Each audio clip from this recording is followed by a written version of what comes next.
Firstly, thank you very much for coming out on this very cold and bleak evening. I'm sure you've all had very long days, so I will try and make this as interesting as possible for you all. And by way of doing that, this isn't going to be a lecture where I'm talking at you for the whole evening. I would hope that it'll be more of an open discussion. Obviously, BIM has been talked about for the last 10 years at least. In Ireland, so I'm sure you have a lot of your own experience that you might want to share with the room. I certainly have experience that I'm happy to share with you guys as well, so it'll be an open discussion. I do have slides. They're more to kind of give some structure to the discussion this evening, but stop me at any stage throughout the presentation if you have any questions or you want to discuss something or give some feedback or talk about an experience that you have. So without further delay, I'll just run through what are the kind of key points that I would hope to discuss this evening. So I'll give an introduction and we'll do a little bit of a sales pitch for the business. I want to kind of give some context to where BIM adoption and implementation is in the Irish construction industry, give an overview of BIM and talk about the different elements of BIM and how BIM can work for you. And then we'll have a wrap up at the end. So before I get into the actual slides themselves, I'd like to get a sense of who you are in terms of what area of engineering are you coming from. So do we have some structural engineers in the room? Okay, staying on one side of the room. Any civil engineers? Okay, great. And any M&E or building services? One. Okay, super. Anybody on the construction side, construction management or any of that side? So you all kind of design from the design part of the process. Okay, super. So I suppose you've shared where you're coming from with us. Just for the people on the webinar, as I said, the format is very open discussion. If you guys have any questions that you want to ask, you can email the questions to my email address throughout the webinar, and we'll pick them up and ask the questions as we can throughout the webinar itself. So who are Digital Built Consultants? We are building information modelling and digital information management consultancy. We're quite new. We launched on the 1st of March 2018, but we bring a fresh approach to building information modelling consultancy. And that fresh approach is that we work with our clients to align a BIM adoption strategy to their business goals, current and future business goals. So I suppose we're trying to make a fit for purpose BIM solution for our clients. I'm the managing director. I'm Emma Hayes. I'm a chartered architectural technologist and I have a master's in BIM management from Middlesex University. And I worked in industry for over 20 years. My life or my career started in the architectural side. So I've worked on both the design and the construction side of the building process. And I've worked in many different sectors, from residential to commercial to retail. And then the last 16 years of my career, I worked with PM Group, which I'm sure some of you know, our big international multidiscipline architecture, engineering, construction management and project management organisation. So I worked with them on the architectural side and was involved in pharma and medtech and complex industrial type projects. And then the last 8 years of my time with PM Group, I was involved in implementing building information modelling within the organisation. And I worked as the group BIM manager for implementing BIM across the organisation. So I suppose I have a lot of experience working with standards, adopting standards and implementing standards in an organisation to have a smooth transition for a company. But I've also worked on the execution side, the BIM execution side. I was the BIM manager on several of the large projects within PM Group, and the Dublin Waste to Energy being one of them. So quite a bit of experience with executing BIM on projects. Steve Hayes is a director with Digital Built Consultants.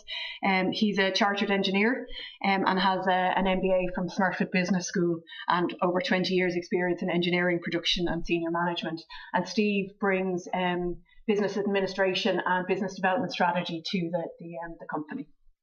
So that's us. We're industry thought leaders. I'm a non-executive director with CETA, the Construction IT Alliance, who are a not-for-profit organisation who have been driving BIM adoption in Ireland for the last 10 years and work very closely with different industries within the Irish construction industry. Digital Built Consultants are an approved Enterprise Ireland BIM consultancy, and what that means is that we are approved to work with Enterprise Ireland clients for BIM adoption in their organisations, and Enterprise Ireland give funding to their clients to have consultancy time with their approved BIM consultants. So if any of your Enterprise Ireland clients, it might be something of interest to you. I'm a judge for the BIM Excellence Awards on the Irish Construction Excellence Awards, and I've published academic research papers on the virtual interactive relationship between BIM project teams, and I've presented at the CETA BIM Gathering and the International Congress of Architectural Technology. I'm heavily involved in Women in BIM, which is an international network of women in the construction industry who are interested in BIM or work in BIM and are keen to encourage and mentor women in the construction industry to get involved in building information modelling. I'm the Irish regional representative for Women in BIM. I'm part of the UKI steering committee for Building Smart, where we're looking at adopting open BIM standards across industry. And I'm a part-time lecturer with Middlesex University, where I did my master's on their BIM Masters course, and also a part-time lecturer in DIT for their BIM Masters course as well. So we're industry thought leaders. What we do, and I'll make this really brief because I'm sure you want to hear about BIM and not about Digital Built Consultants, so I'll run through this pretty quickly. But part of the services that we provide our clients is BIM adoption. So we work with our clients who are starting their BIM journey or are on a BIM journey, and we give them advice on how best to implement BIM in their organisation. We will work with our clients to develop a strategy for adopting building information modelling processes in their organisation and on projects. We give training from senior management through to the BIM modelers at all levels of training requirements. We write in-house standards for our clients for BIM implementation in their organisation and for their projects. And then we also provide a BIM execution service where we will work and be a BIM manager or an information manager for a project for a particular client. And we also provide tendering and bid support for pre-qualification questionnaires and invitations to tender for building information modelling projects. And then lastly, who do we work with? So we work with yourselves, engineers, consultants, project managers, quantity surveyors. We work with building contractors, tier 1 and tier 2 contractors, and also with clients. So we are a client representative, advising clients at the start of a BIM project on what's the best approach to take to implementing BIM on a project for them, and how they can get the most out of the process for their asset. And we also work with building material manufacturers to make their materials BIM ready so that they can slot into a BIM model and so on. So that's Digital Built Consultants. The sales pitch is over now. Thank you for staying with me. So I suppose, like I said in the opener, I wanted to kind of give some context to where BIM adoption is in Ireland at the moment. But before I do that, I wouldn't mind just getting a sense from you guys where you are on your BIM journey. So normally, if it's a room where you're sitting on normal chairs, I'd ask you to stand up, but I'm not going to ask you to risk standing up on the tiered seating. So if I could have a show of hands for who has heard of BIM. Okay, so everybody's, if you can keep your hands up. So you've all heard of building information modelling. Who has worked on a BIM project? Keep your hands up. Okay. And then those that have your hands up, have you worked on a level 2 BIM project? Yeah, okay, great. What's a level 2 BIM project? Well, I'm going to share that with you in the presentation. So I just want to see who I need to kind of keep an eye on when I'm talking about level 2 BIM. So 2 people level 2 BIM, kind of, maybe. That is something I'm going to talk about, is the level of types of BIM level 2. Okay, so it's a good start. We've all heard of building information modelling. I suppose I certainly became exposed to building information modelling about 10 years ago. It has been around longer than that. Some from the oil and gas industry would say that building information modelling has been around for the last 20 years. But I suppose that is in the context of a different industry where tagging of equipment and tagging of information has been critical to their project delivery for a long time. The whole building sector, or the construction sector, is only starting to kind of realise the benefit of having information available to the supply chain in this kind of central location of building information modelling. So slightly digress there, just to bring it back a little bit to where we are in terms of the Irish construction industry. We are said to be going through a digital transition, and that's not just in the construction industry. There's other industries that have already transitioned to a digital world. So an example would be the financial industry. They transitioned an awful long time ago into a digital environment, and they have discussed the benefits of that to their business practices and their business processes. The construction industry, as I'm sure you all know, are quite reluctant to change. So the transition for the construction industry has been quite slow. And without, I suppose, a push from the leaders in industry, it's very hard to get it to be adopted right through the supply chain.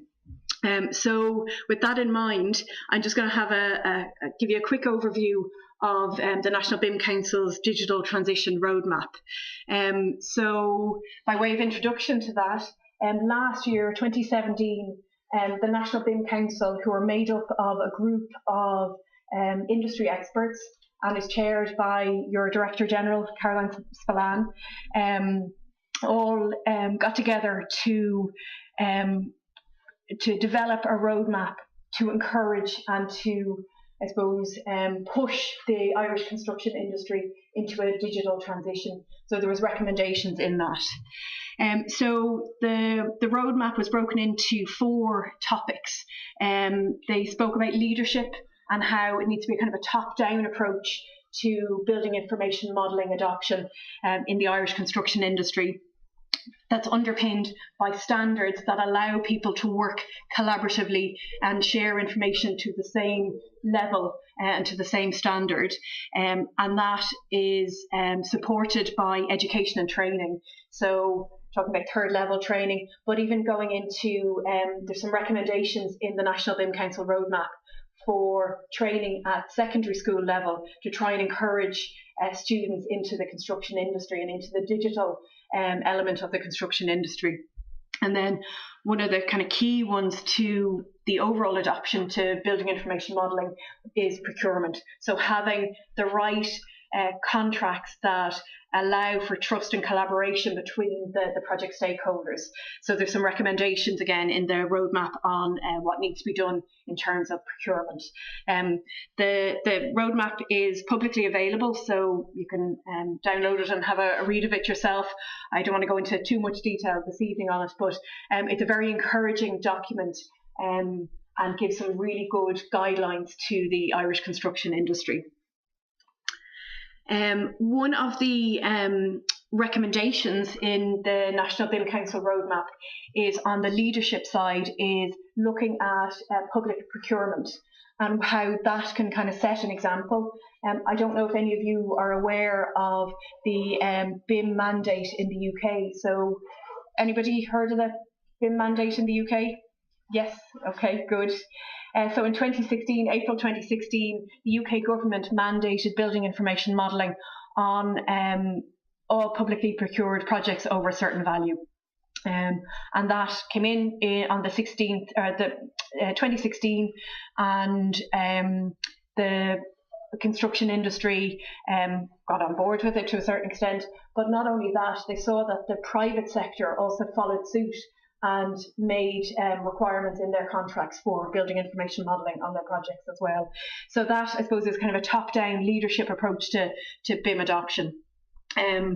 So one of the suggestions in the National BIM Council roadmap is for building control and local authorities to request building information modelling as your building compliance submission, rather than reams and reams of documents, reports, drawings and so on. They are recommending that it's an e-submission, and it has been done in other countries. So in Singapore, they have an e-submission process for their building control, where the consultants submit a BIM model. It can be a federated BIM model if it needs to be federated, meaning that all of the disciplines are combined together in one model. It's submitted to building control, and the building control authority use automated checking to check that the model, the building submission, complies with their regulations. So it's quite an exciting part of building information modelling that would speed up a very slow process that we have in Ireland at the moment. So that's one example of where leadership can make an improvement to the BIM adoption. Supporting the digital transition roadmap, the government came out with a press release last year, November 2017, saying that they will mandate building information modelling on government projects in the future. And they said over the next 3 or 4 years. I was at a conference this morning where Steve Lynham from the Office of Public Procurement said that they are bringing a mandate out in Q2 of 2019 for major publicly procured projects. So the process has started now. We will see the first BIM mandate in Ireland in Q2 of this year. So from my perspective as a BIM evangelist, I think it's a great opportunity for industry to really kind of get on board with building information modelling processes and to start implementing it in industry. So what the government strategy has said is that they will use BIM in design, construction and operation. I suppose from a local authority perspective who has quite a lot of assets, it's a massive benefit to them to be able to get good, accurate building information modelling information for their operation of their building. I heard a metrics a while ago that for a building, and somebody might correct me on this if I've got it wrong, for a building asset, 20% of the capital, 20% of the life cycle cost of a building is in the design and the construction. 80% is in the operation to end of life of the building itself. So I suppose from a client that has lots of assets, there's a big benefit to them having very useful building information modelling for their building asset. And what the government has also said is that they will manage the adoption for consultants like yourselves. So from Q2, the first major projects will require building information modelling, but there will be an incubation period. So they're talking about 12 months from Q2 of this year for those projects to kind of get up to speed with building information modelling. So they're not mandating it and saying, go off and do it. They're saying we're mandating it because we want to support you in adopting building information modelling in your organisations. And then I suppose the last objective of theirs is that if public projects implement BIM, it'll follow to the private sector as well, which is similar to what's happened in the UK. Is that okay? Have you all heard this before, or is that new and exciting information to hear. I certainly think that the BIM mandate for Q2 is a really exciting opportunity for the industry. So I suppose let's get into the nitty-gritty then of building information modelling. Just judging by your feedback from the questions I asked at the start, I suppose there's still quite a lot of understanding that's needed for building information modelling before it becomes mainstream and part of everyday life. So I'll just give you a couple of key points about building information modelling to, I suppose, arm you with that information to maybe go and investigate it further, or to have a BIM consultant come in and give you a roadmap to implementation in your organisation. So I suppose let's start with a definition. So it's building information modelling. You might hear some people say building information management and so on, but the actual term is building information modelling. That definition is an extract from PAS 1192, the public access specification from the British standards. And I'm not going to, you can read the definition yourselves, but I suppose I've underlined a key word in the definition. Building information modelling is a process. So I suppose what is building information modelling not? It's not 3D CAD or just 3D CAD. It's not Revit. I don't know if you're familiar with the software Revit. Building information modelling is the process for collaborating and sharing information on a project throughout the life cycle of the project. And we would say that building information modelling is about people, process and technology. So people being that there's clear roles and responsibilities for the project stakeholders throughout the life cycle of the project. And there's a clear understanding of what their responsibilities are in terms of what they're expected to model and how much information they're expected to provide in the modelling process. Then going on to the process side of things. So process is providing methods for the project team, from the design team through to the contractor, through to the owner, operator and facilities manager, to work collaboratively on a project so that they can share information, and not just any information, that they can share accurate, useful information throughout the project lifecycle. And then lastly, the technology is the software that supports that process. So you have model authoring tools, you have cost tools, you have construction sequencing tools and so on. I'll talk about those in a bit more detail in a couple of slides. Is everybody happy with that definition of building information modelling? Okay, so I suppose the main takeaway is that it's not just 3D or it's not just software, it's a process of how the stakeholders collaborate. There have been lots of papers published on the benefits of building information modelling to the industry. So we look at design benefits, construction benefits, building performance and quality benefits, right through to post-construction handover and facilities management.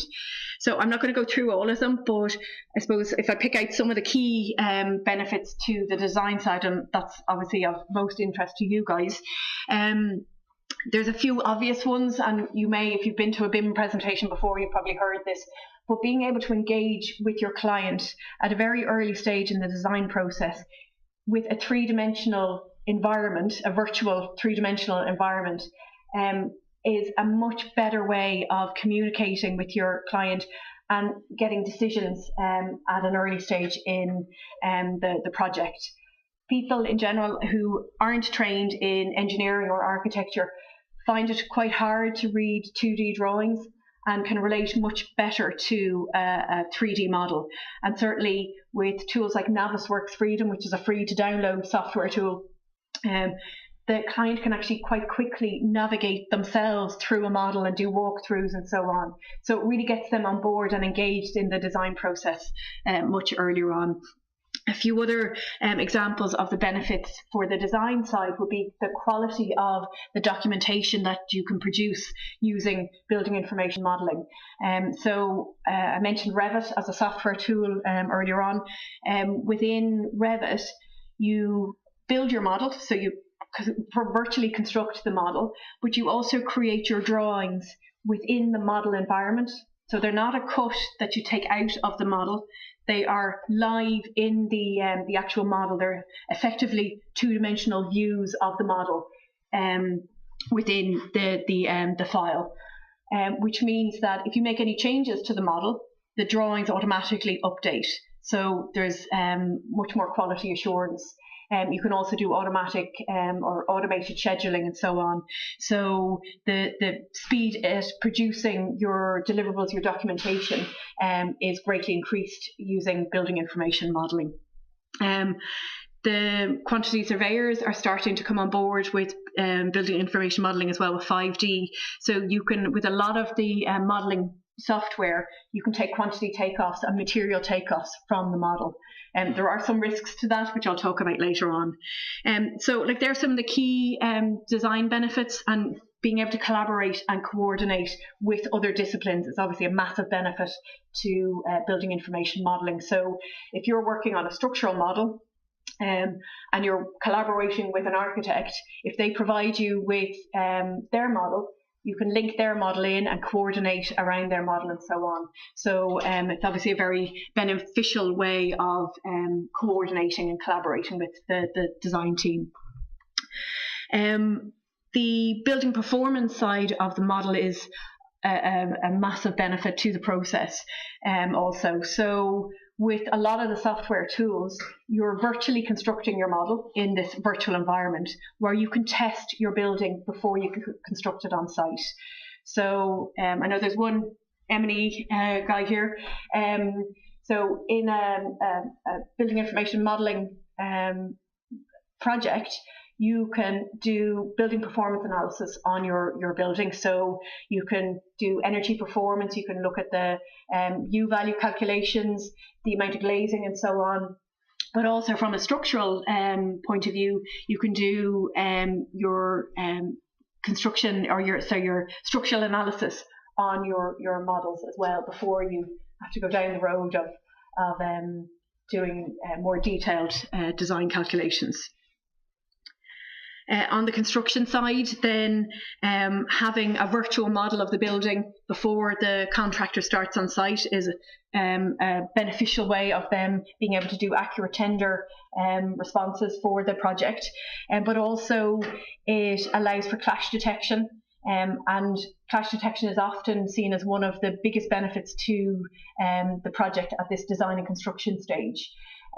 So you can run clash checks on a building. So you federate, you bring all the models together, you test the models to make sure there's no elements clashing, and you can resolve those clashes before you actually go on site and start constructing. And the research has said, and there's anecdotal evidence, that RFIs are greatly reduced because of that process as well. The building information modelling process also supports lean construction and is often used hand in hand with lean construction processes as well.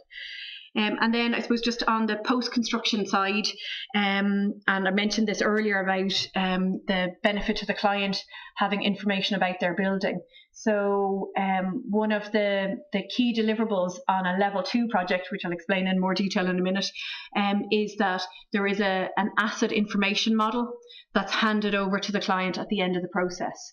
And the asset information model is not necessarily just a geometrical model. It also, there's information about the model or the project handed over with it. So you have your operation and maintenance manuals, your digital safety file and so on is handed over as part of that asset information model, which is obviously a very useful resource for the client for the life cycle of the building.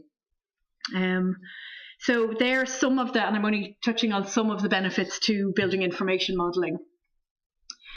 I've mentioned a couple of different dimensions as I've been talking through the slides.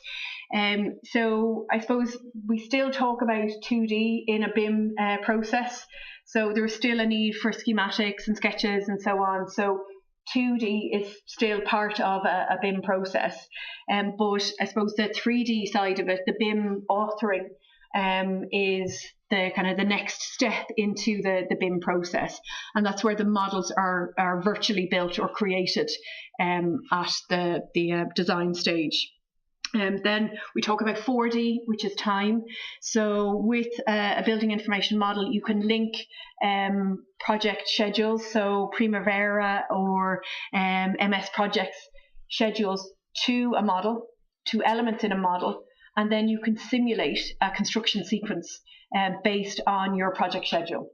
Which again is a very good communication tool. So it's very good for communicating with the project team, with the contractor to communicate with the supply chain, and so on. It's also very useful for constructability reviews. So 4D is often used for site logistics, looking at where the laydown areas, what the movement of materials is through the site and so on. So again, being able to plan that in advance of going onto site is obviously a key time-saving benefit. The 1 Mill Lane project in the city centre used 4D constructability reviews to help with the logistics for that site.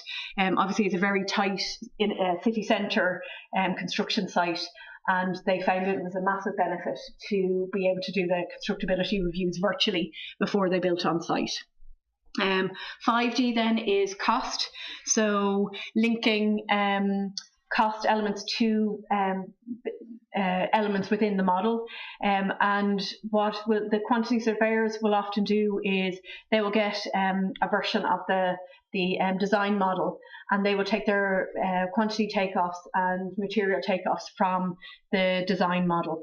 Again, there are risks to that, which I'll mention later on. And then 60 is commissioning, qualification, handover, and facilities management. So the kind of end of the construction stage, handover, digital safety files, and so on.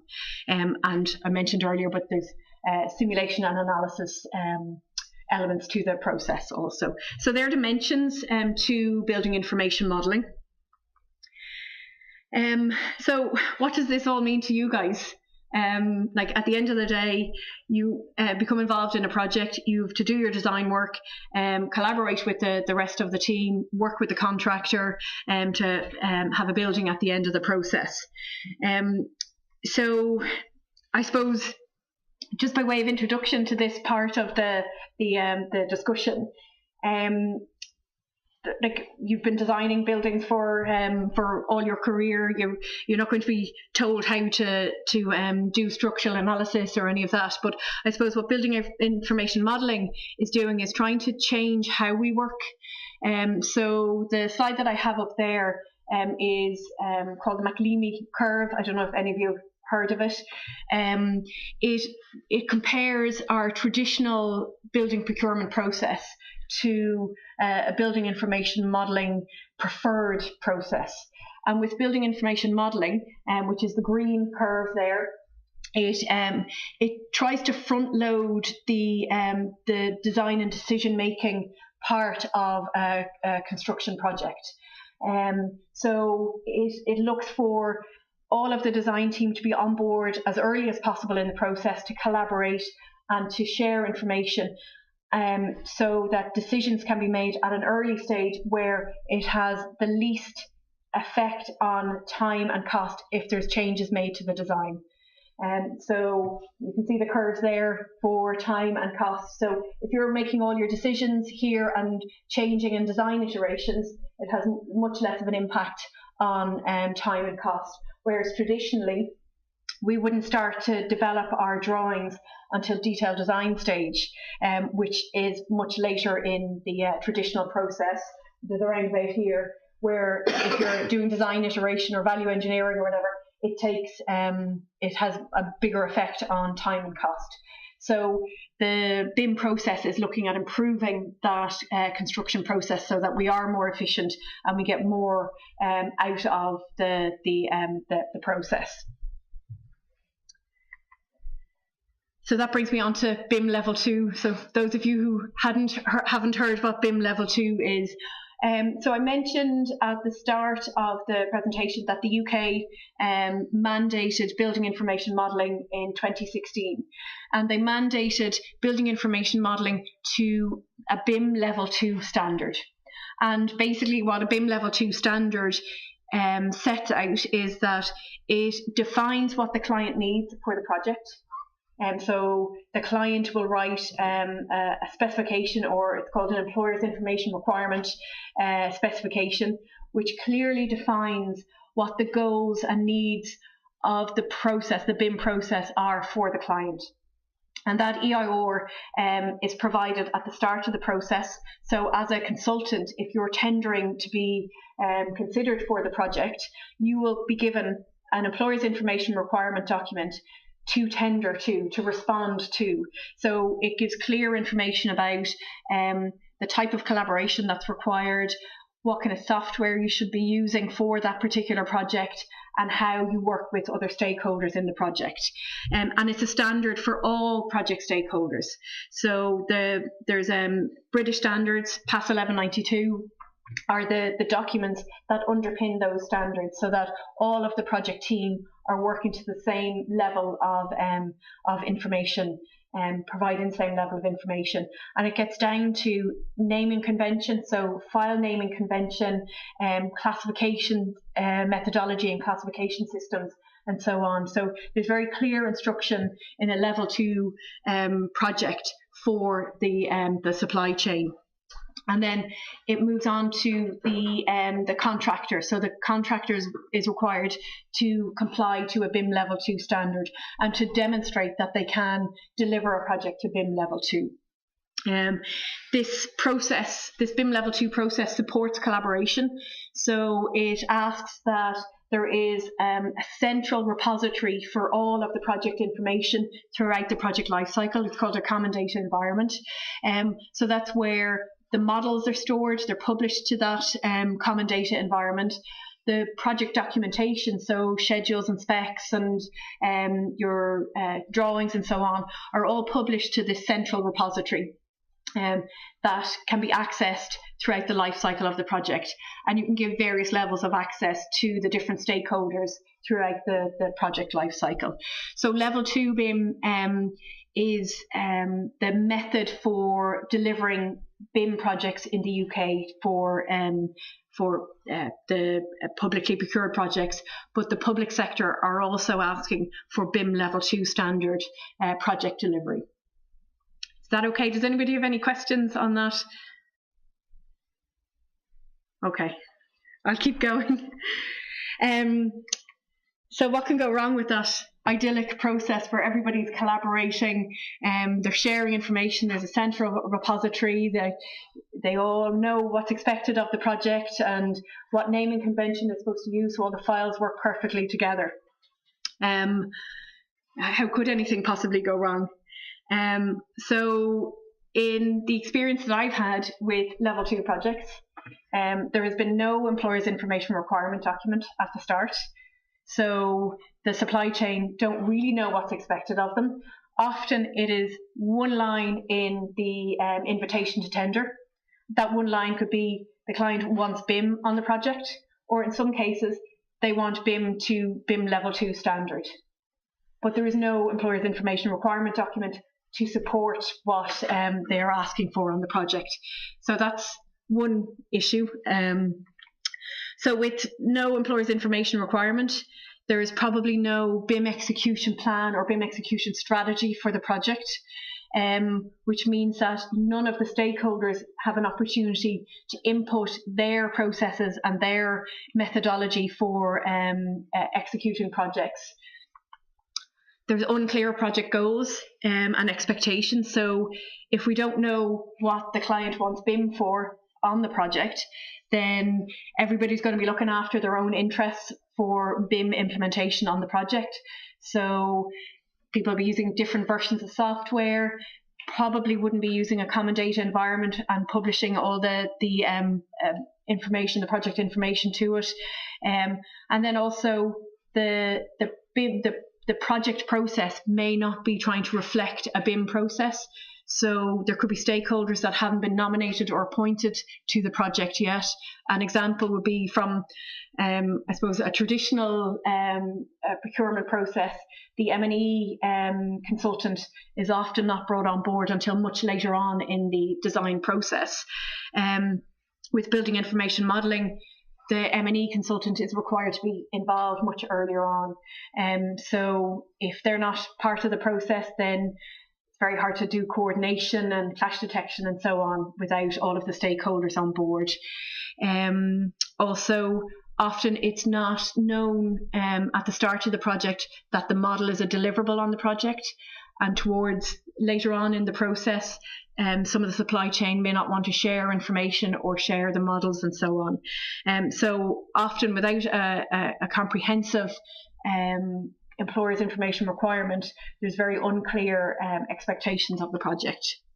There can also be duplication of effort. So when I spoke about people, process and technology earlier, on the people side, if the roles and responsibilities aren't clearly defined and the design responsibility matrix isn't agreed upon at the start of the project, then there could be duplication of information. An example would be you could have an architectural model that has internal load-bearing walls modelled in it.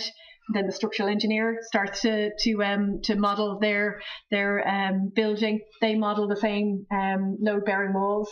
You have a duplication of effort, and if you're taking quantity takeoffs or material takeoffs from those models, you get a double take on structural walls. So there's a risk there and a problem for the quantity surveyor. And I suppose one of the key issues currently in the Irish construction industry is the supply chain capability. And it's not so much with the consultants on the design side, but on the contracting side of the BIM process. You'll have your tier one main contractors like BAM and CISC, John Paul's, who all have a really, really good BIM process and a BIM capability, but as you go down through the tiers in the subcontractors, there's less and less capability there, so they can't provide information to the stakeholders in the project. So there's a big problem there. So if we could kind of make improvements to the BIM process, where would we start, or what would we need to do now at this stage in BIM adoption in Ireland for consultants and for contractors and so on? Firstly, if you're invited to tender for a project and it asks for BIM level 2, I would be responding and asking for a clarification on where's the employer's information requirement document. So if you don't get one in a tender like that, it would be really important to ask for an EIR. And then if there is no EIR available, then you need to kind of thrash through, well, what type of BIM process are you looking for? Because that's the first step in a level 2 process, is having an EIR. And then from your perspective as consultants, if there's no EIR, there's probably no BIM strategy for the project. So our advice to you would be to have your own BIM strategy for working on BIM projects and delivering BIM projects that can be aligned with a client project or a client request. So I'm going to step through some of the questions that you could ask of yourselves in terms of your own BIM strategy to see how you can take some of that risk out from your organisation if you're working on a BIM project. We all okay so far? I know it's 7:15 on a Wednesday evening, so it'd be very good to bear with me. Thank you.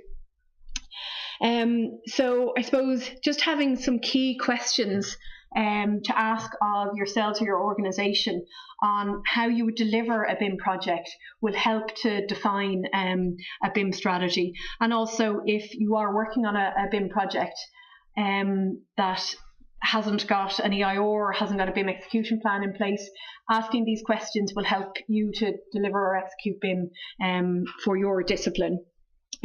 So I suppose at tender stage, the first thing would be to ask what type of project is it.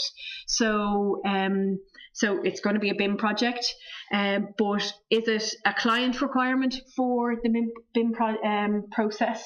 And if it is, have they clearly defined what their goals and uses are? I'll talk a little bit more about that in a minute. Or is it a project requirement? So is it that somebody in the design team has decided they're going to BIM their side of it, and you've been asked to come on board with it, that it's been asked later on in the process. The next question then would be to ask what are the goals and uses for the project. So if it's a client requirement, do they have specific goals? Again, I'll give examples of those in a minute. And then what are the uses of the BIM to be able to deliver those goals? And what's the overall project execution process? So is it a level 2 BIM process? If it's not, then what type of BIM tools are going to be used for the project? So will you be able to collaborate and interoperate with other disciplines if they're using different types of BIM tools? When do you start modelling?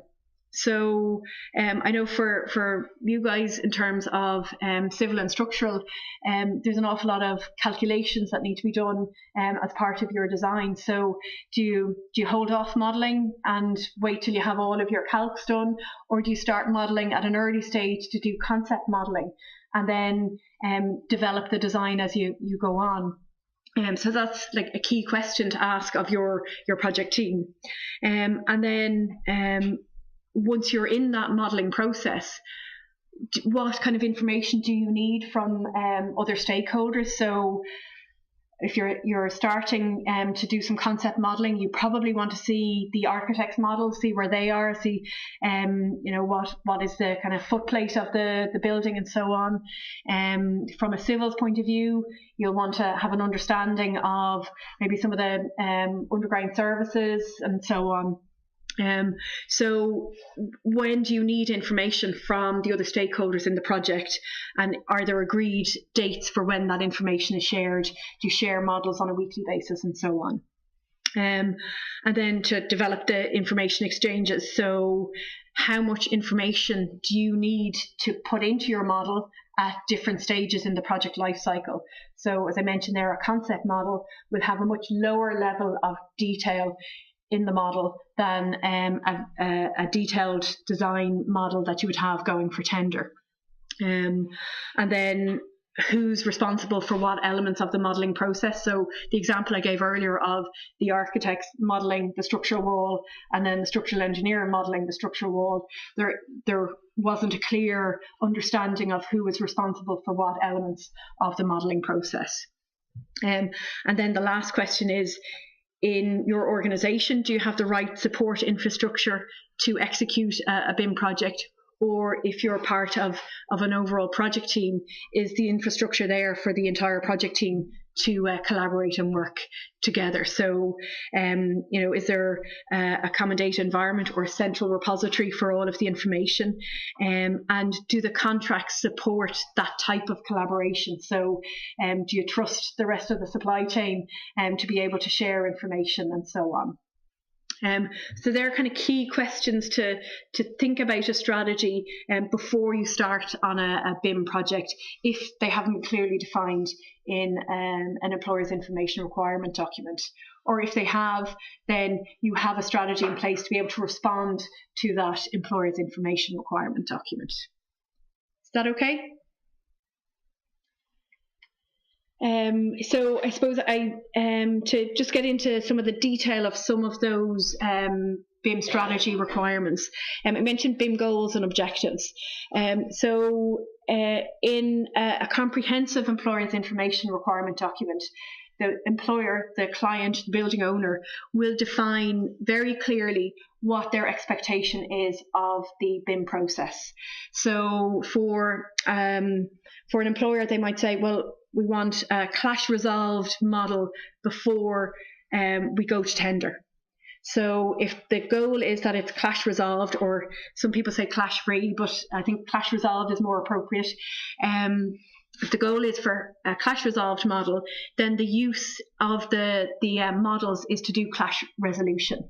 And the requirement for that would be that you have a data drop where everybody shares their models at the same time, and an interface manager or a clash manager, or whoever you want to call it, runs clash checks, automated clash checks on the models to see if there's any coordination issues, and then they are resolved by the various parties in the design team.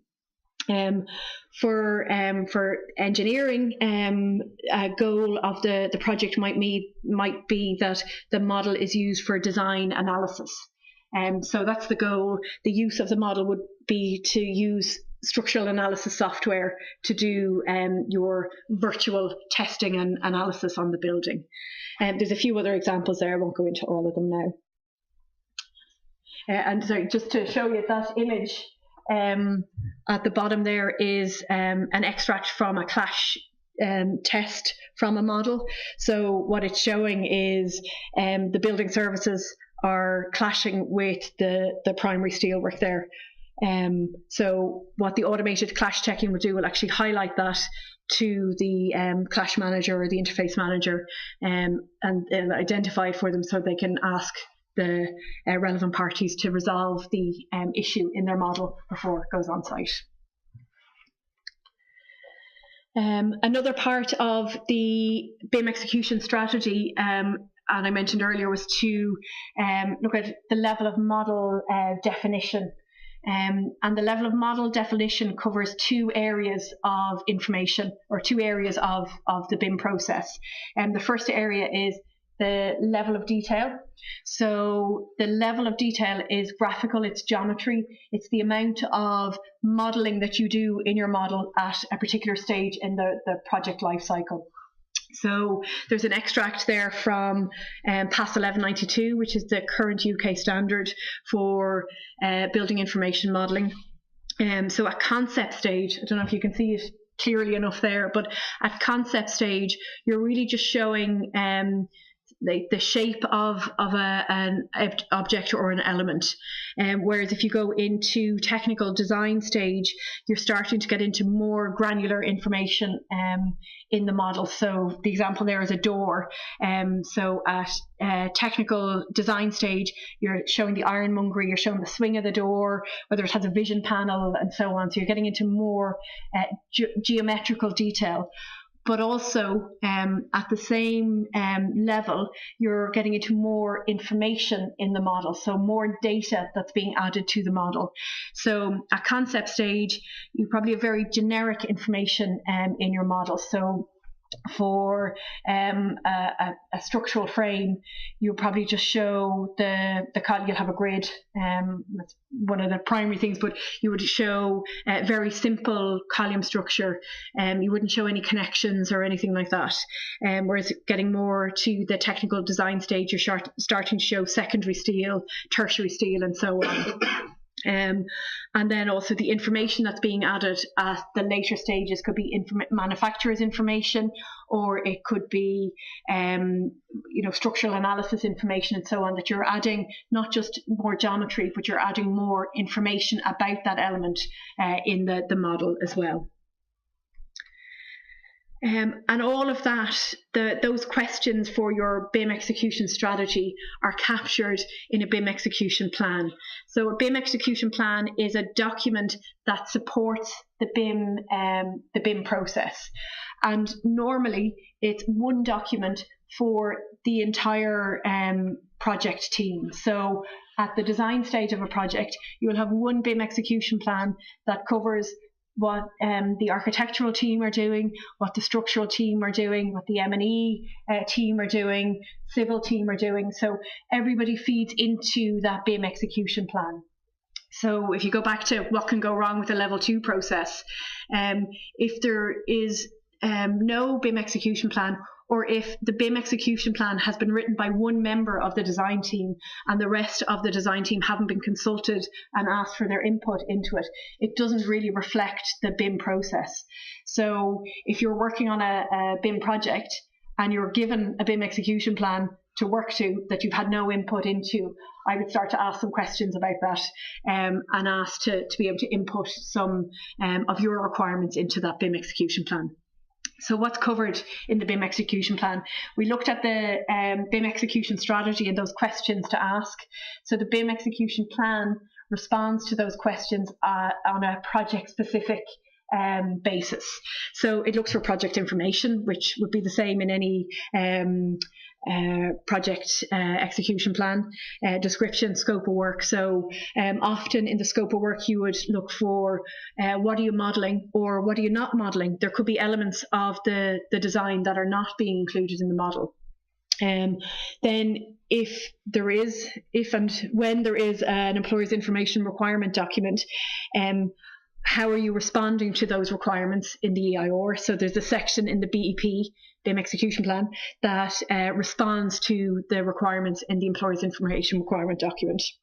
Then the management side of the BIM execution plan looks at roles and responsibilities, a design responsibility matrix, and when models are being shared and what level of information is in those models and so on.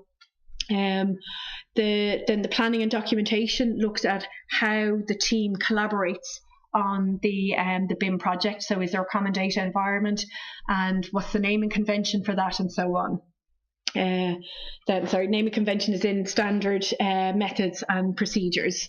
And then lastly, what are the IT solutions? So what software are the design team using, and do they need to collaborate with each other within that software? So the example I gave earlier was Revit, and I keep going back to Revit. I don't work for Autodesk, but Revit is probably one of the tools that's most commonly used in the construction industry. So if the team are using Revit, are they all using the same version of Revit? So if I'm using Revit 2019 and you guys are using Revit 2018, they're not compatible. So there's an awful lot of pain that you need to go through to align the collaboration process there. And then how do you exchange the information? So I mentioned data drops earlier. So at various stages in the project lifecycle, you'll want information from some of the supply chain, and they'll want information from you. So how do you share that information? Do you share it in a native file, so in a Revit file, or do you save it in a more open file sharing platform? So there's an open format called Industry Foundation Classes, which is not specific to any software vendor and is being more and more commonly used for exchanging model information throughout the project lifecycle. So that's the BIM execution plan. That kind of ties the whole process together, and we would recommend that you don't even start your modelling process until there is an agreed BIM execution plan in place for that particular project, and that all of the stakeholders that are involved at that stage of the project have inputted their requirements into the BIM execution plan. And it's actually an organic document that could start out very early on in the process. So if you're working to a level 2 process and you're tendering to be a consultant on the project, you will be asked in the tender to provide a pre-contract BIM execution plan. So basically, a pre-contract BIM execution plan is your understanding of what the BIM process is going to be for that project. So you respond to the tender saying, this is how I would do it. Once you're appointed, then there's then a post-contract BIM execution plan, and that's the one where all of the supply chain at that stage of the project input into one document. That BIM execution plan is then moves down through the project life cycle. So the design team work to it, and then the main contractor takes over the BIM execution plan at construction stage and updates the plan to reflect the construction process. So it is continuously updated as more of the supply chain come on board. Okay. So what tools do you use? And like I said, this is very Autodesk heavy, and I'm not on any kickback from Autodesk, but they are the most common tools. And I wanted to show you what are the most common software tools that are being used in the BIM process at the moment. So on the left-hand side, we've shown some examples of what would be used for model authoring, and I've tried to reflect your disciplines here with this. So for civil, structural and architectural and MEP or mechanical and electrical, Autodesk Revit is the most common tool being used. I'm sure some of you have worked with architects that use other software tools like ArchiCAD and so on. But in general, Autodesk would be used for model authoring or building that virtual model at the start of the process. The civil side is less appropriate for Revit, although I have seen quite a few engineering offices using Revit to model the under building services. So taking a kind of battery limit around the building, all of the underground pipework for the building is in Revit, because they can do live coordination within the models there. And then when it goes out to the site services, the most common one that I've come across is AutoCAD Civil 3D, which is a 3D modeling tool, but it's AutoCAD based, so it's a different architecture, different IS architecture to Revit. So they can interoperate, but they don't interoperate very smoothly, which brings me on to the software in the middle there. So for a tool that you can use for federating or bringing models from different software platforms together, to be able to easily view and quickly navigate a model, Navisworks is the most common tool being used for that. And there are other tools like Autodesk Glue. I don't know if any of you have come across that. Autodesk Glue will federate models from different software platforms, and there are other viewing tools that can be used that work on a different file format. They work on that industry foundation class file format, and they will federate models together. But the most common one that I've come across is Navisworks.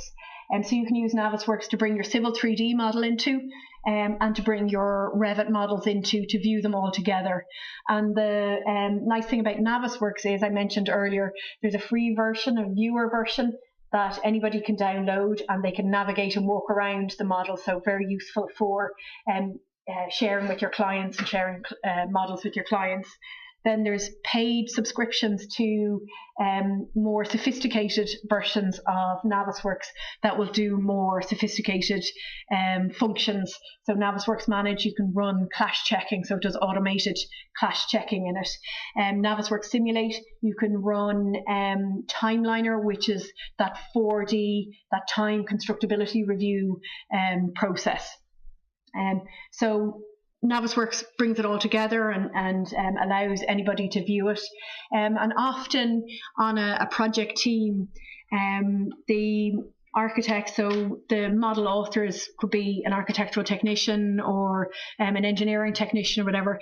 They're the ones that are using Revit, and the rest of your design team may not be using Revit. So if you're a project manager or if you're a design engineer that isn't getting involved in the modeling side of things, you can use Navisworks to be able to interrogate the model, see what the model progress is like, and so on.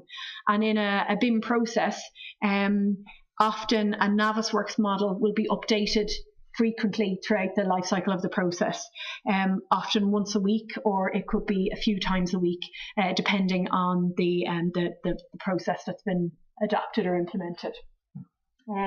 On the right-hand side then of the slide, there's a couple of examples of simulation and analysis tools. Again, I've tried to make them specific to you guys.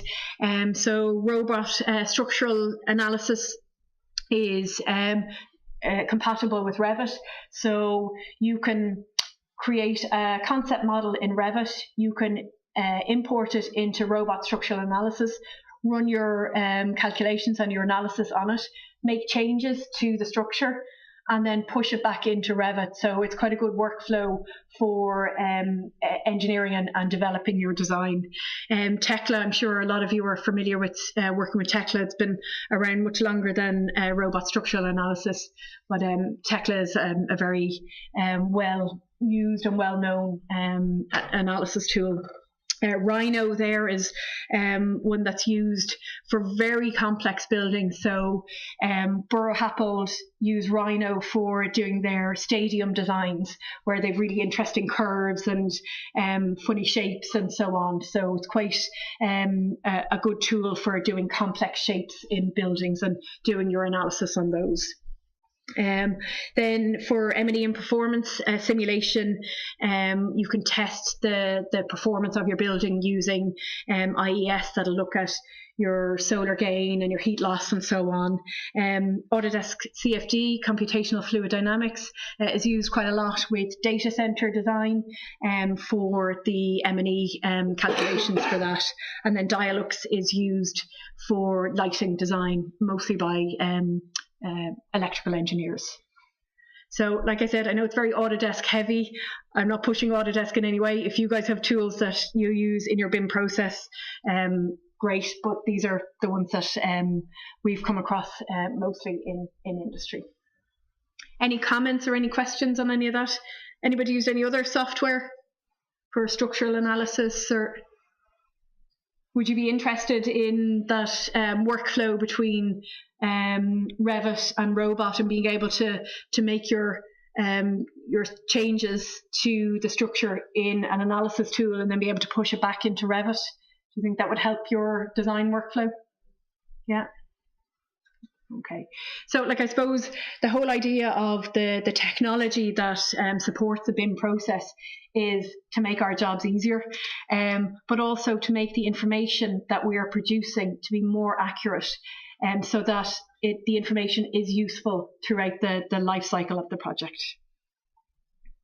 And sorry, the last bit that I forgot to talk about was just outside of the authoring tools then and the simulation tools, you have 4D planning tools and the cost tools. So Synchro and Navisworks Timeliner are used quite a lot for 4D planning and construction sequencing, and then Costex for 5D. Okay. And then just lastly, on the software side of things, I've mentioned a few times a common data environment, or maybe kind of more openly known as a collaborative platform. So the idea of the common data environment is that there's this central repository where all of the supply chain upload their information to.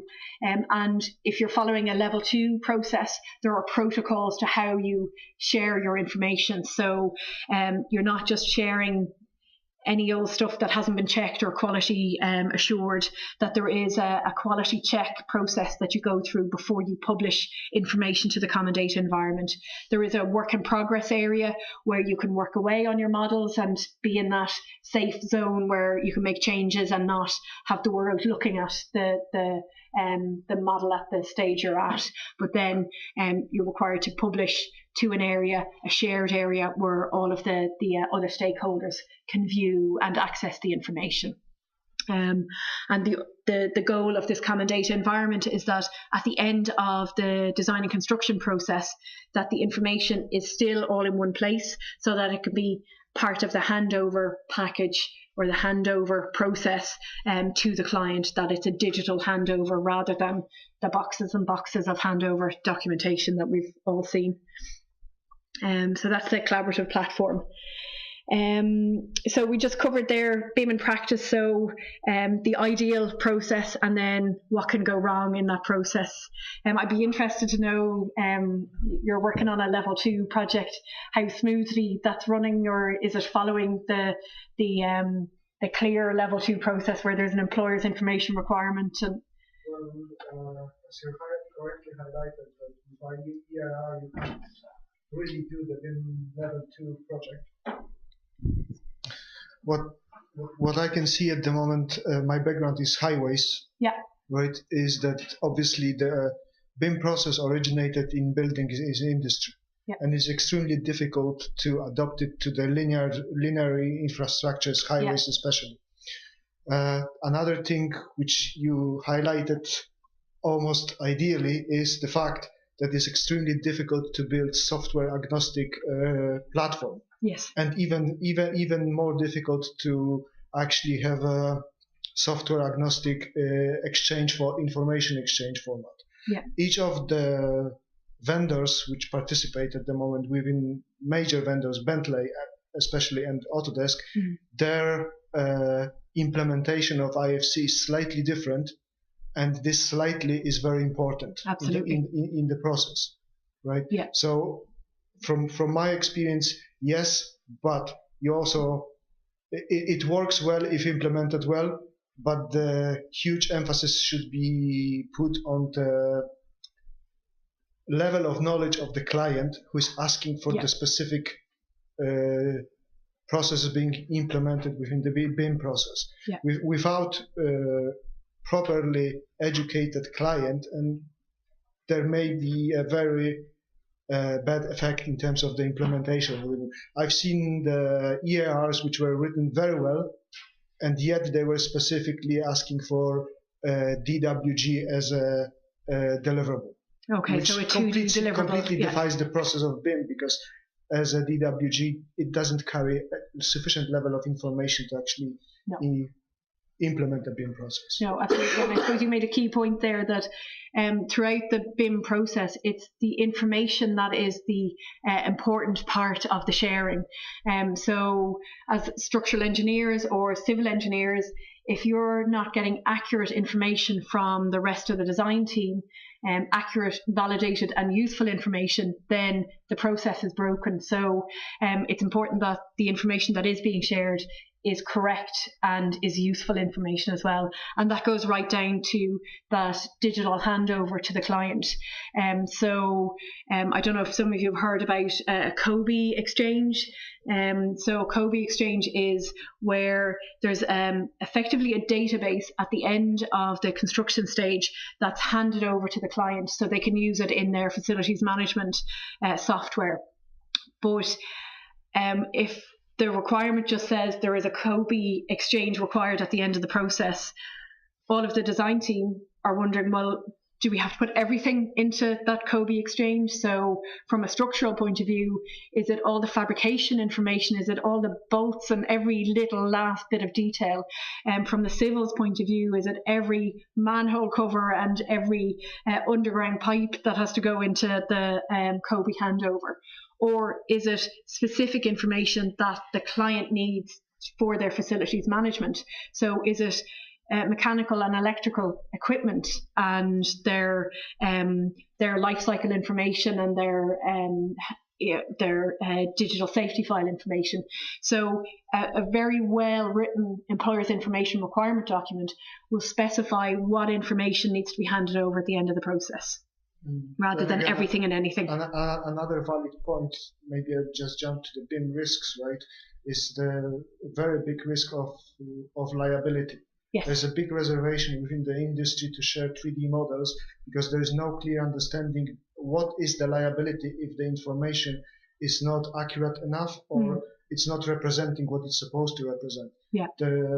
This is largely linked to the fact that there needs to be understanding that the BIM is a collaborative process, and at the end of the day, you're supposed to collaborate, not to punish each other for the mistakes, because the goal of the BIM is to eliminate mistakes, and it's probably the closest definition of the BIM, in my opinion, would be that it is a very sophisticated change control tool. Yes. Because, as you said previously, the change control is a part of the design. However, during the entire life cycle of the building, you've got a constant change, you've got the maintenance, you have all the other processes, which is nothing else like a change, because you are, for example, changing one bulb to the other bulb, or you are exchanging a pavement on the road from kilo change 1 to change 100, and that's really what it is. Yeah, absolutely. Yeah, and you did steal one of my BIM risks there, but I'll talk about it again anyway. So, so like, there's obviously experience that's happening in industry at the moment that might highlight some gaps in the BIM process. But in general, and like I know I'm here speaking about BIM. We're a BIM consultancy. We want BIM to be implemented in the construction industry in Ireland. But like there is lots of research and case studies that demonstrate the benefits of BIM to the construction process and the asset use of for the building. So yeah, I think if we can try and get over these issues and these risks, then it'll be a good process for the industry. So then moving on to BIM risks. So we've broken them up into kind of 3 key categories. I've probably mentioned some of these already, or said I'll talk about that later. But the legal one, as you mentioned there, the liability is probably one of the biggest risks that comes up at BIM conferences all the time. So the first question that's always asked is, who owns the model, or who owns the models? So you mentioned there about supply chain not wanting to share their models with other stakeholders in the process, because they're worried what's going to happen to their model once it goes out the door and is there for people to use and abuse. So often designers will say, well, it's my model, I'm not sharing it with you. What has been discussed in industry, and I suppose what has been proven in industry, is that, the client owns the model. They pay for it, they own it at the end of the day. So ultimately, if they want the BIM process to share information, share data through the project lifecycle, then you're going to have to do it. So to, I suppose, support that risk, having a clear procurement strategy, and actually Steve Lynham from the Office of Public Procurement was talking about that from public procurement perspective, is that the contracts won't really need to change, but it's the implementation and the strategy around contracts that will need to change to I suppose identify the risks to the project team and allocate the risk correctly, so that whoever is responsible for that risk can take on the insurance cover for it and so on. So the ownership thing, the client owns it. As part of the supply chain, we will be required and are required for a level 2 project. You're required to share native models with the supply chain. But I suppose it's that the contract supports that process so that there is less risk to the project team, and that there's more trust there. Accuracy of content then is another issue. So if you are sharing a native model with somebody else in the supply chain, is there a risk to you that if there's errors in that model, are those errors going to be missed, or is the error going to be even greater? So an example would be you have a structural design model that's given to the steel fabricator, and they develop their fabrication information directly from your design model. And maybe, I'm not saying you guys would make any mistakes, but there can be errors, human error, whatever, in models.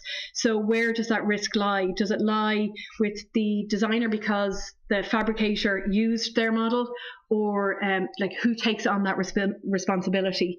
And at the moment, like there's nothing tried and tested in court for that example, but there would be an understanding in a BIM process that I'm giving you this model. We've checked it to the best of our ability.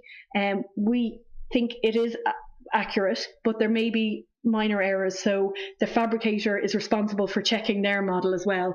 So it's like our normal 2D process that we would have had before a BIM process. Each person in the supply chain is responsible for checking their own work. It applies to models as well. Liability, I suppose, covers those. Intellectual property is a legal query that comes up all the time. So the software, the likes of Revit, you're developing families which are like AutoCAD blocks, but there's quite a lot more development goes into a Revit family than it would into an AutoCAD block.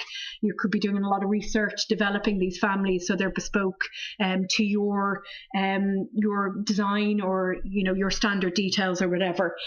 So once you share a native model, the recipient of that model has access to the design work that you've put into the model itself.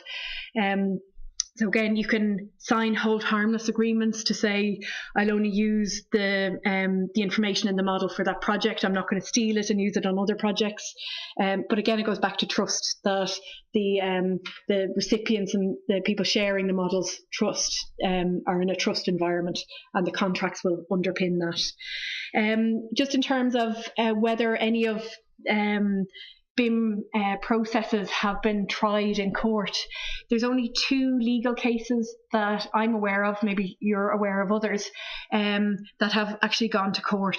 One was in the US, and I suppose they have a different procurement process where they have a general contractor more often than not, and they will novate a design team and that type of thing.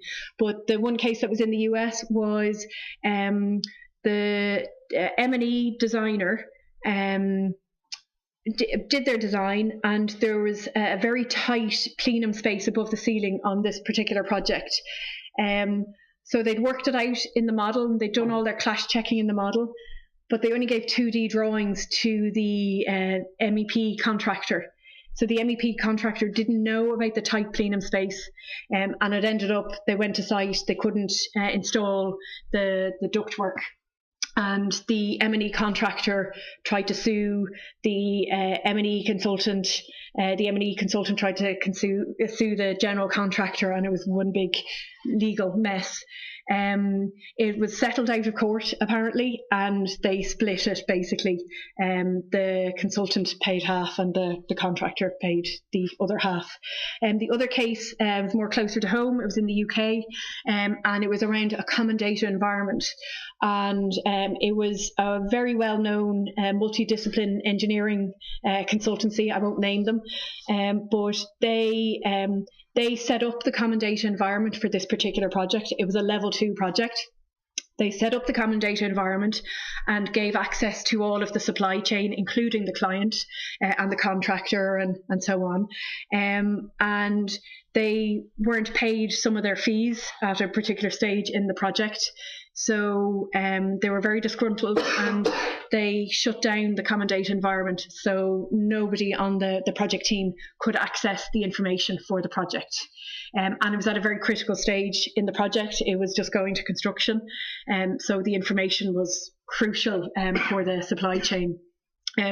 That went to court, and the ruling was in favour of the client and the rest of the project team. Although the fees had to be sorted out on a separate occasion, the ruling was that the common data environment was there for the project, and they couldn't basically shut down access to it. They're the only 2 cases so far in the 10 years that I've been involved in building information modelling that I'm aware of. So hopefully this trust environment is working. Then just moving on to the contractual requirements. So I mentioned level of definition, so level of detail and level of information. Where there isn't clear guidelines in an employer's information requirement document or an EI or a BIM execution plan on what is expected of each of the project team, what amount of information they're required to put into the model, there can be some conflict later on in the process. So there may be too much information in the model or not enough information in the model, depending on what those expectations are. And then model uses. If the model is shared with a third party, what do they do with that model, and do they use it for their own use outside of the project? And where the model is a deliverable. So in a BIM Level 2 project, the native models, as well as the federated models, are expected to be handed over at the end of the process. So if that's not clearly defined in the contract, then you could get into that conflict where I'm not sharing a native model with you, and so on. And then lastly, some of the risks to the actual execution or the delivery of a BIM project. When I mentioned earlier, when I spoke about the McLeamy curve, was discipline engagement. So for a BIM process, the more stakeholders you can have on board at the start or the early stage of a project, the better. And in a kind of idyllic BIM process, you would have what's called integrated project delivery, where all of the stakeholders are appointed at the start of the project, from the contractor to the design team to the facilities manager. They're all on board at the start, so the decision making can be done at that point in the project where it's more time and cost effective. That is an idyllic scenario. I certainly haven't come across many IPD projects in Ireland, but it would be a very common practice in the US. Software interoperability we spoke about also, so having open format file exchange is ideal, but there are still issues with that. It is a developing part of the technology when we talk about people, process and technology. And then lastly, schedule, that the construction schedule or the BIM process schedule doesn't reflect a BIM process where you're trying to clash detect and coordinate and do all of that work before you start constructing on site. So an example would be where there's different work packages going out to tender at different stages in the project life cycle. So you might have your underground works going out much earlier on than, say, the architectural packages and so on, that there's a bit of a disconnect to the work packages being going out to tender. So they're the risks. Like I said, they shouldn't prevent the BIM process, and as long as the supply chain are aware of those risks, then they can ensure and allow for them to make sure the process runs as smoothly as possible. So that's it. I didn't expect to do so much talking. I was hoping you guys would do a bit more talking as well. But I suppose just to wrap up, the idea of this evening really was not to preach to you about BIM processes and you should be doing this and you should be doing that. It's more to kind of share our experiences with you and to see what is best for you guys to allow you guys to get involved in the BIM process, and having some key questions to ask of your organisation or your business before you start on your BIM journey, and then also if you are appointed and involved in a BIM process, what are the kind of questions you should be asking of the BIM manager or the client to make sure that you don't end up doing more than you need to do, or you don't end up getting stuck in the BIM process. So does anybody have any questions, any comments, any of your own experiences? Would you be more, if you haven't started your BIM journey, would you be more interested in starting and getting involved in the process?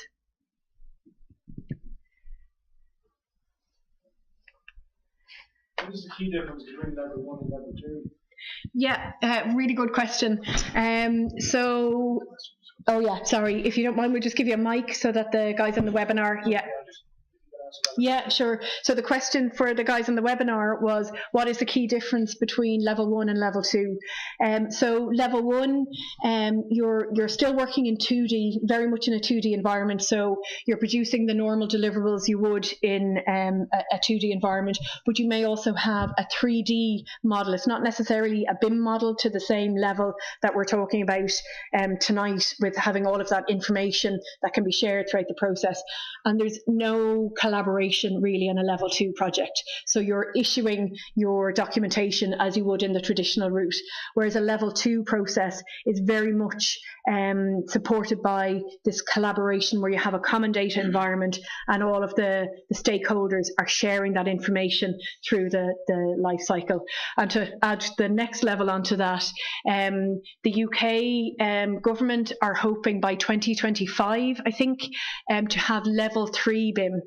And level 3 BIM is effectively open source, where you are collaborating in a cloud environment with live models, rather than in this common data environment, this repository where you're publishing information. In level 3, you're working in this live environment. People are accessing the information as they need it right through the life cycle of the project. We don't go any further than level 3 yet. Can I ask you a brief question? Hopefully it's brief. In a lot of what you said, you showed that curve, which is about spending a bit more early to get the benefits later. And that sounds like a very worthwhile thing to do. I think every industry other than the industry we're in has done that. Yeah. So it's a no contest question. Yeah. The question is, how much extra does that cost? Because it costs significantly extra to invest in people to do this, to invest in software, and to refine something. So the investment in the concept, design, development stage has to be significantly higher. But I think there's a delusion out there that somehow it can be done without any cost or little cost. Yeah. And what's your experience on that? Yeah, sure. I suppose there's two parts to my answer to that. One is, I suppose, at the high level, the procurement level of that McLeamy curve, where if you use integrated project delivery type procurement, then all the team are nominated and appointed at the start, so they're on board at the start. They know it's not like a traditional design bid build tendering process. They all tender at the start. They all get appointed at the start, so they know they're on board. And what a lot of IPD contracts have is a shared risk and reward type strategy for them. And that shared risk and reward is, if we all meet our milestones and our deadlines, there will be a saving to the project, and we will be given some of that saving. So there's more benefit to everybody being on board and trying to achieve that. So from a procurement point of view, IPD and the BIM process and all that should actually save money to the entire project team, but it's very idyllic. It has been tried, and there are case studies where it has been done. But I suppose what you're talking about is in our more traditional way, where we tender and we respond to tenders, and we have to demonstrate BIM capability, so we have to have the staff to be able to produce the information and so on. There obviously is a cost, an initial cost, to getting an organisation up to speed on BIM capability. There are lots of grants and funds available to support that. So the Construction IT Alliance have funding for training and so on. But to have a bum on a seat sitting at a PC that has good enough hardware to be able to run the likes of Revit and so on, you're talking about 10 grand to get that bum on that seat and being able to produce work. So they've done the training, they're able to produce work. But that is an initial capital investment.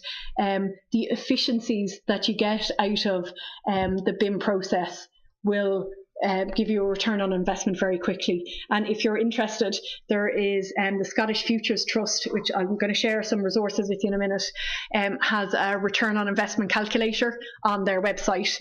So you can look at that return, but bum on a seat is about 10 grand. The alternative is to hire a consultant to come in and get you started.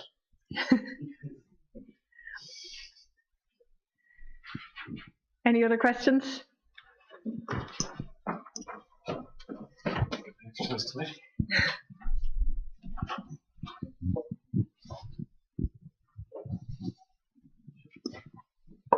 It strikes me that there is a lot of technology and software involved in the whole BIM side of it, and seeing as the industry is being one of the slowest to adapt to change, with the government pushing it and forcing companies to comply with it, do you see in the future that companies are going to be able to adapt to the change? You know, with Okay, so I suppose to answer your question, and maybe to bring it back to a bit more high level when we spoke about people, process and technology.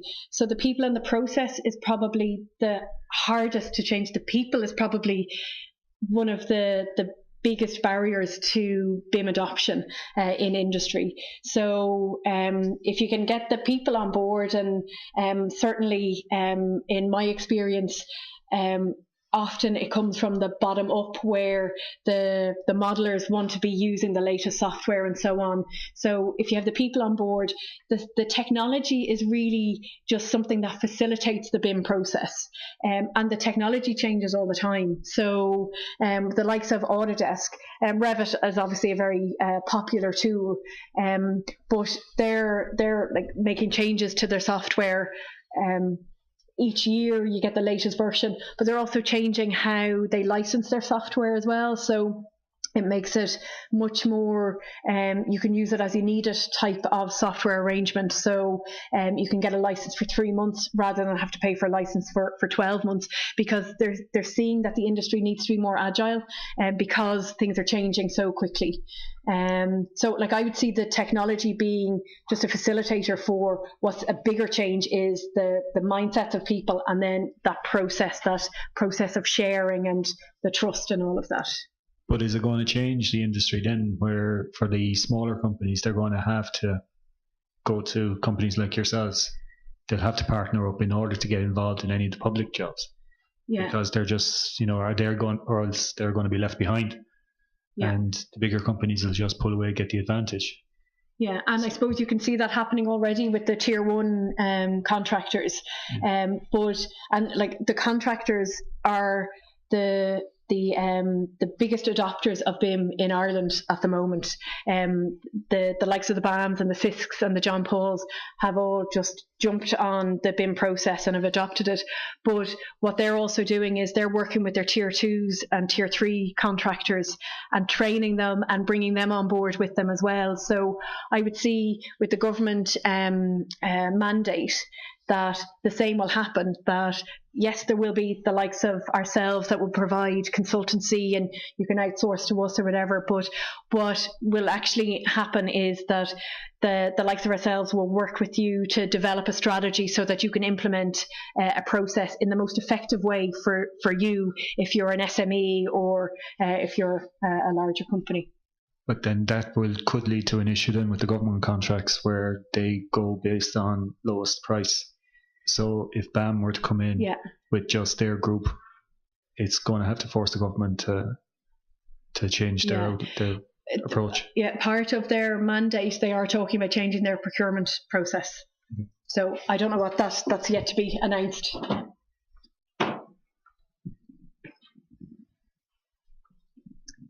Okay, well, if there's no other questions, I'll just wrap up at the very end. So there's a few things that I referenced throughout the presentation, and there's some websites that will be useful resources for you. So the BIMlevel2.org is where you get all the BIM, the PAS 1192 documents. And one thing that I had a big note on my notes to say and I forgot was that the UK BIM standards, PAS 1192, and the British standards 1192 have just transitioned to an ISO standard. So there's now 2 internationally available ISO standards for BIM implementation collaboration processes on projects, and the Irish government mandate is mandating the use of those standards.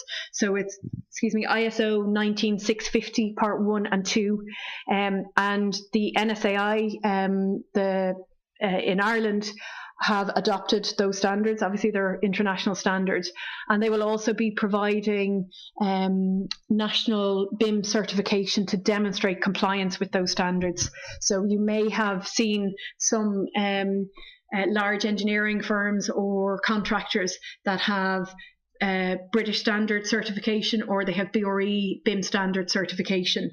The NSAI is the Irish body that will be providing BIM certification in Ireland, and they said at the conference this morning that they're ready to start certifying. So the standards are ISO 19650. The NBS is a very good resource if you want to do some more research into level 2 and the requirements of level 2. And I mentioned about the return on investment calculator. That's on the Scottish Futures Trust, which is a really useful website. And then lastly, for seeing what's happening in Ireland, there's the BIM regions, which is part of the Construction IT Alliance, that is trying to disseminate BIM knowledge throughout the country. So just to say, I see a lot of you taking photos of some of the screens. The slides are available, so Engineers Ireland will disseminate the slide deck to anybody that wants it. So all the information is available, all the resources, all the websites, and so on. So you can ask the guys. Maureen will send them out. Okay, we had our details up there a minute ago. If you want to contact us, if you have any questions or anything like that, feel free to send an email.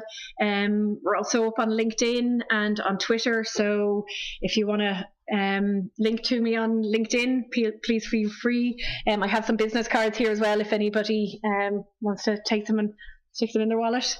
And just to close, thank you very much for coming out this evening. I know it's a cold, wintry evening, and thank you for your attention, and hope to see you again. Thank you.